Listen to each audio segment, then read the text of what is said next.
What do queer and trans kids and youth need from their communities? How would I know? I'm not a queer or trans kid or youth. Why the heck would you ask me that? So my first answer is they need you to listen to them so they can tell you what they need. What I hear from youth, particularly queer and trans youth, is that they want to be listened to and valued in their community and be given real information and trusted and validated in their experience.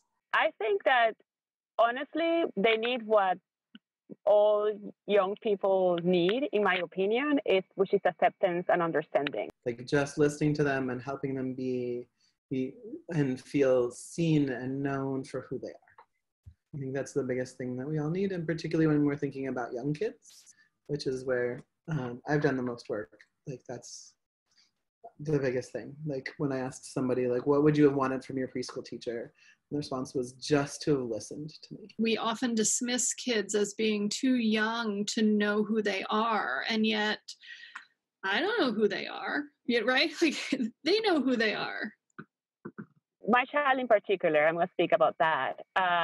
Something that she's been very clear about is for us as adults not to impose our views and to take her full range of emotions and thoughts and ways of identifying as real and clear and valid, right? So, and what I mean by that is by not making statements like, oh, this is just a stage. You're only saying that because you're a kid. You haven't been on this earth for that long. So you don't, you're only saying that because you don't really know. And that's something that for sure young people in general, and certainly queer youth don't need to hear that it's so disregarding their feelings and experiences or minimizing it, right? Our queer and trans youth need, it's that safe space and know that they belong there and that they're needed there. Safe spaces outside of school and their home. That's what I would want as a kid, where you can just hang out and do what you please. Like, but preferably places where you aren't expected to spend money. So this could look like a mall, I guess, but a library is a great place, I think, too. So, or other community spaces that just literally have places to sit and talk or consume media. To live in a space where they feel understood and accepted. Space to figure themselves out, figure each other out, space for their identities to form and shift and change, space to be listened to and heard. And with that, I also mean actual physical space. Like I think that being heard is one thing, but you also need material support. Like queer and trans kids need homes and food security, and need the spaces that they do go to not to be hostile. They need access to accurate information about their health, about who they are, about their communities, about their options, about resources. And for resources in particular, they need to actually have a really good sense of what's safe and what's not. So you may only have one shelter for youth in a county. Are they actually competent to be able to provide support for that young person? And the answer is more often than not, no. There is a lot of organized anti-queer, anti-trans sentiment that is allowed to slide. Being able to physically get to or access a doctor who will listen and affirm and believe you, and also have the skills or knowledge to be able to provide gender transition related care, to have gender affirming therapists, so like a therapist that will have some understanding and framework of like what gender is and how to support somebody in exploring and coming in and connecting with their own experience of gender. These youth serving organizations need to have training and accountability because training doesn't fix anything. right? Just training doesn't fix anything. So resourcing accurate information, which also means like consistent internet access. Consistent high-speed internet access is better. So if that's only available in libraries, if that's only available in school, then we also need to make sure that the sites that are blocked as pornography or inappropriate don't just include words like gay. Don't just include words like breast, because someone may need to actually like go and find out information about breast development at 14 because they don't have anybody to talk to. Or if they do talk to someone, then that person's immediately going to know that they're a trans man. And coming out like that is not safe. I'd consider how the space, perhaps its policies or resources that are in place, see if those could use some updates to be more trans inclusive. They need at least one trusted adult. The research really says that like the more role models that kids have that reflect who they are, the better they do. And so as long as communities are not talking about it or not providing that stuff, then kids are still having to figure it out for themselves. We're talking about young people who often have at least been dealing with low-level rejection from important people in their lives. And that may not be family, that may be friends, that may be school, that may be therapist, that may be just walking down the street and feeling like that you're never quite safe. And we're also dealing with a lot of folks who are getting active, organized, anti-queer, anti-trans feelings and bias aimed against them. Access to supportive adults, and especially supportive adults who identify as queer, and really the ability to see themselves, because a big issue is the ability to, see themselves and envision themselves as adults, and that they can have, really full, rich lives as queer adults. So those positive role models are also incredibly important. I think it would have been really helpful if I'd had folks that were like role modeling what it looked like to be an adult that was queer, because it wasn't until I was in college that I met a lesbian couple that had been married for many years and like could see like what stable adulthood might look like. Or like I met a trans person that had been living their identity for a very long time. And I think that makes a huge difference for kids in those communities. How do we make sure kids know that who they are is good and right? I have some ideas that I think we can talk about later, but on a basic level, we all need to talk more, regardless of if you're straight or gay. As adults, we need to talk more about gayness, queerness, being trans, as if that's a normal and everyday and totally awesome thing to do and be. And that could be a spectrum to getting comfortable with talking about that. But I think that's a baseline thing that folks need. They need to feel like they're okay, acceptable, and they exist. So if you can be that one safe person, though, that they can actually talk to and get answers from, and when you don't know, you say, I don't know, let's figure it out together, great. People who are willing to see their identities as something that should be celebrated and honored within our communities rather than something that needs to be discussed or denigrated by any means. I'd rather have a reputation, and honestly, I'd rather y'all have a reputation as the scary person who's gonna protect the hell out of those kids than, oh, but they're so nice to work with.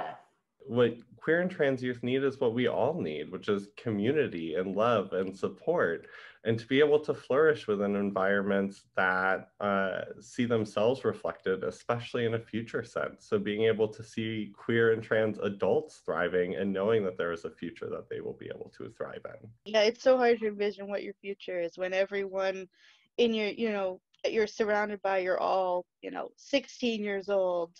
You have no idea what's going to happen in the future, and there's no kind of a guiding, adult guiding, I don't know if guidepost is the right word, but like guiding figure to let you know that it's all going to be okay, that you're going to grow up, that you're, if you're in a bad situation, that you will be able to escape from it and be fully who you are and be accepted. youth also need community.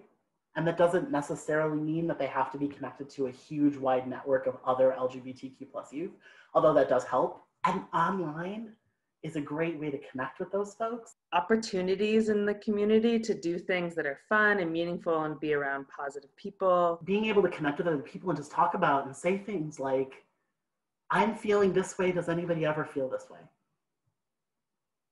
And to hear from a peer, yeah, I've also felt that way about my body, or yeah, I don't know what to do with dating, or yeah, I get confused about this too, or yeah, this has been helpful, and for me to figure this out is really, really useful. And I will also say that, honestly, a straight, cisgender adult person that they connect with can also be that, to just normalize what you're feeling. You know, if somebody's like, I feel really alone because I don't know anybody like me, that's really easy to affirm, or to say, I feel this way about my identity, and I don't know if it's just weird or other people. Let's find out together if there's other people who feel that way. There's books, there's articles, there's people to connect with on Facebook. Like, you can also help support that youth in that way. Queer and trans youth want people to call them by the right pronouns and their names. Our work should be very much intersectional. So taking into consideration that our queer and trans youth definitely come with queer and trans experiences, but they're also very unique along with their needs. Specifically in the work that I do at Landmark College, we're a school for neurodivergent students. So everyone's needs are so individual. But when I think of kind of the basics of community, it's belongingness, it's the ability to be one's full self. And when I talk about belongingness, I like to think of belongingness more than just like telling someone they belong in a space. I think belongingness is really about when they're absent, when they're not in the space, do you recognize that they're not there? What do queer and trans kids and youth bring to their communities? From my perspective, they bring what kids bring. They bring joy, they bring creativity and curiosity, and that opportunity to see the world in new ways. And every kid is different, and every kid brings something different into the world. This question makes me want to cry because, like, what does any kid bring? So the kids I know bring humor, they bring intelligence, they bring fun, they bring brattiness, they bring everything that any awesome human being brings to the world. Just like any human being, I think that queer trans kids are going to have blind spots in their thinking, but I've noticed that I think that they, in my experience, are quicker to like access and understand or appreciate different lenses of like intersectionality. So different identities and holding those at once, like, and being hungry for new perspectives. And again, this is coming from the perspective of a librarian being behind a desk and talking about books and talking about like, where are the resources? Queer and trans youth bring so much knowledge. It's such a gift to be a young queer and or trans person, because we're talking about someone who is so well in touch with themselves that they are able to look beyond what the culture or society has told them that they are supposed to be, and instead have been able to dive deeper in and really truly understand themselves on a deeper sense. And on top of that, when they have the safety and ability to come out and to share that with others, they are only broadening the worldviews of those around them. They are really sort of as a collective thinking really deeply about who they are and where they fit in the world. And in doing that, they think they challenge the rest of us to do the same if we are open to doing that. Even though I do this for a living as a social justice educator, there's so much that I'm learning from my 11-year-old. My personal belief is that queer and trans kids are magical. Queer and trans youth are conjurers. Like, they are conjuring new language, they are conjuring new ways of connection, new ways of understanding your body, new language, new family structures. I think we should always be looking to our queer and trans youth for reimagining the world. So when we start talking about, for example, gender and all of the stuff that we have built on gender, which includes sexuality, which includes family, which includes how we organize relationships, which includes lots of really ridiculous laws and medical things. To be able to just go, yeah, I'm opting out of that. And so then I have to figure out other ways to be and other ways to explain myself. And it's really a powerful thing to watch and support and advocate with young people who are just stepping into their power and their creativity. One of the things that I love about queer and trans youth is that they have such expansive ways of thinking about gender and sexuality. Something that like really blew my mind even like 6 or 8 years ago when I was working at Camp Outright for LGBT youth, was just like how nonlinear young folks are thinking about gender. Like some of older generations is like, oh, well, there's more than male or female. And they're like, well, actually, I'm not just non-binary. I'm also like genderqueer, and I'm also like masculine, but I'm also like femme, and like I'm like a gender constellation that like doesn't even fit on a line. And so I just like feel like so inspired the ways that not only young folks can think outside the box, but they can create really their own like frameworks and metaphors for understanding their experience. I was like amazed when I had my first queer theory classes. I'm like, oh my God, this is a wild way, like finally, like this is how I can think about my body, and this is how I can think about relationships. And there are like high schoolers and middle schoolers with like this high, I'm saying high not to create a hierarchy, but like this broad, infinite way of understanding identity and connections that I find genius. I think they are the most brilliant youth on this earth, mainly because it is, as we know, so difficult to be able to come out within a heteronormative and very transphobic society. But when folks are able to do that work and to understand themselves, not only are they able to flourish, but they are only making their communities more diverse, exciting, and ever more beautiful. I'm 10 years older than my sister, my little sister, and I remember coming out was like this really weird, difficult process for me. And I remember we were in the car and I was just like, Rico, I am a lesbian. And it was like this huge thing for me. And she was like, so what?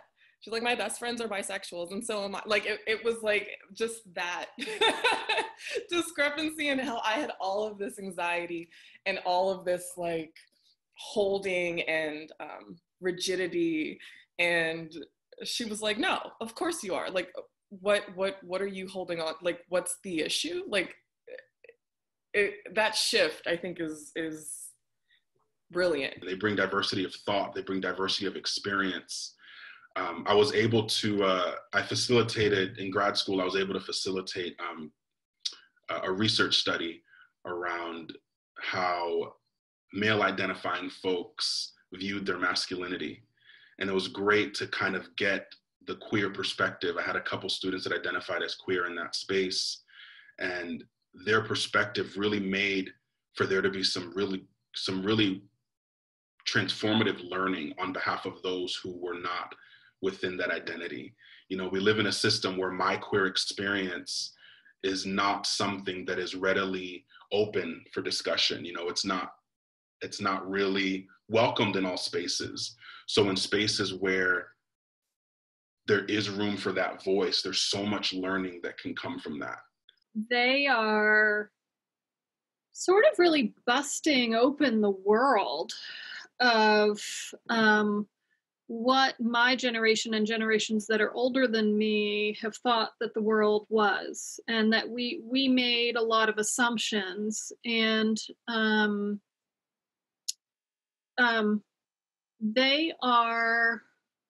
they're just busting open those assumptions, and thank goodness. Bringing openness and like the pushing of the boundaries and the envelope, you know, in a way that I see as positive because it's transformative.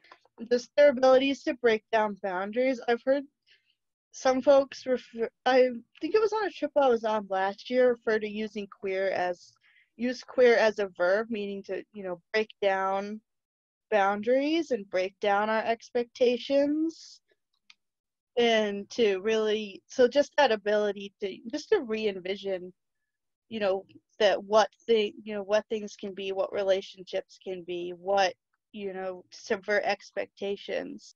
The limits of imagination have been completely blown apart by queer and trans youth right now. Like, I want to live in the world that queer and trans youth are imagining right now. Like, 14-year-olds, 13-year-olds are like, actually, I don't want a job. What I want is a piece of land and all my queer and trans friends to be around. And how about we don't do school? How about we teach each other skills?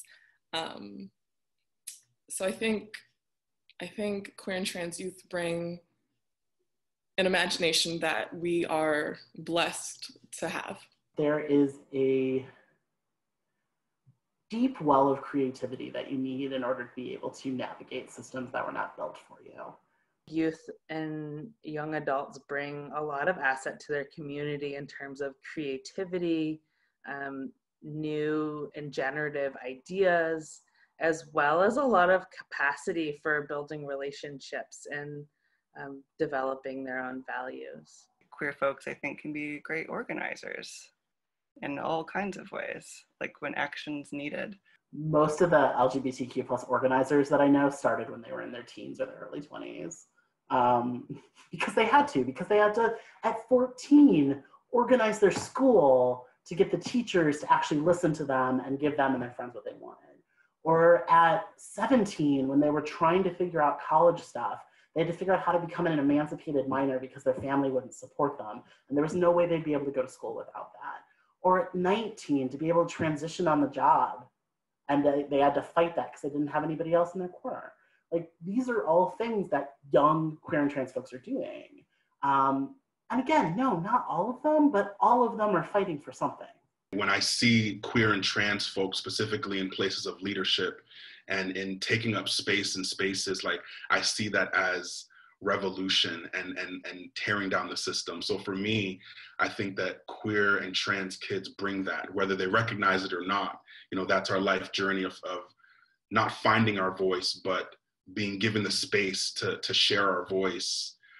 That's one of the big things that I see that they bring. Their existence, their being, their taking up space brings so much that folks don't recognize. Kids are bringing support for each other, and then that spreads out to the wider community.